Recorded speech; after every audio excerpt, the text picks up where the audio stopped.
I'm Lily Bolton, and today we are going to dive into the incredible story of Joan of Arc, the teenage girl who changed the course of history, defied expectations, and even became a saint.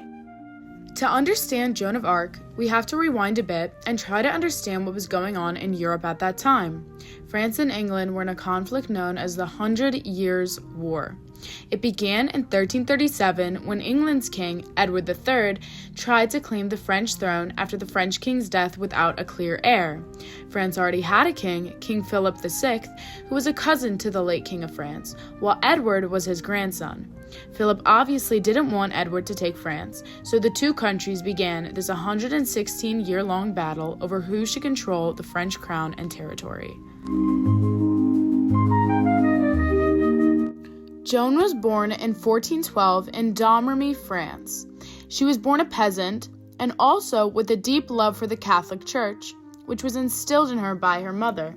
She believed strongly in the church and its teachings, and even at 13, she began to hear voices. She believed these voices were from God, and she later, more specifically, determined these voices as three saints: Saint Michael, Saint Catherine, and Saint Margaret. These voices told her to lead France to victory, drive out its enemies, and make Charles the true King of France.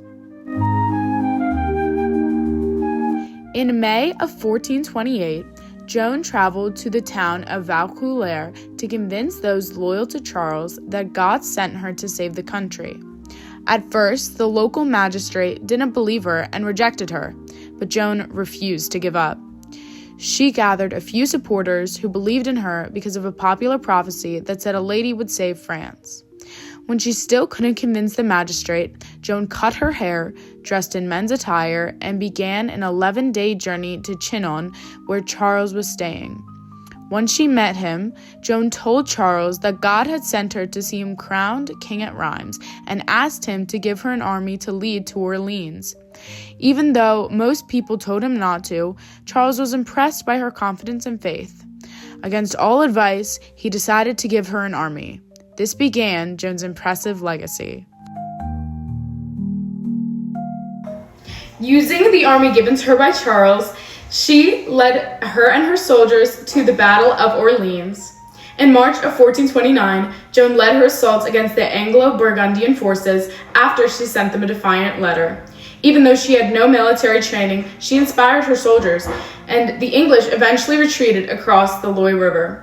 Their victory at Orleans became a turning point in the war. This win ended up boosting French morale, rallied soldiers to fight again, and led France to gain the upper hand in the war. Unfortunately, Joan's success didn't last very long. In 1430, she was captured by Burgundian forces and sold to England. Her trial and ruin began in 1431, and she faced 70 charges, including heresy and wearing men's clothing. She unexpectedly handled questioning. She knew how to answer their questions perfectly. When she was asked if she knew she was in God's grace, she answered, "If I am not, may God put me there, and if I am, may God keep me there," which is pretty hard to argue with. But even her wit couldn't save her. On May 24th, Joan signed a confession that basically discredited everything she had ever said and done. However, she ended up taking back her confession, which caused her to be sentenced to death by being burned at the stake. 20 years after Joan of Arc's death, King Charles VII ordered another trial that cleared her name.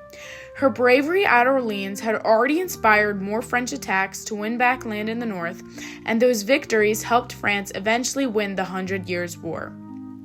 After England lost, they faced their own problems, like the War of the Roses, and their pride from earlier wins faded. Even though Joan died long ago, we can still feel her impact. She gave French soldiers hope and something to fight for, and later, she even became a symbol of French pride and unity, especially after the French Revolution. In 1920, she was even canonized as a saint, and she later became the patron saint of France. Joan is remembered today through art, music, and plays.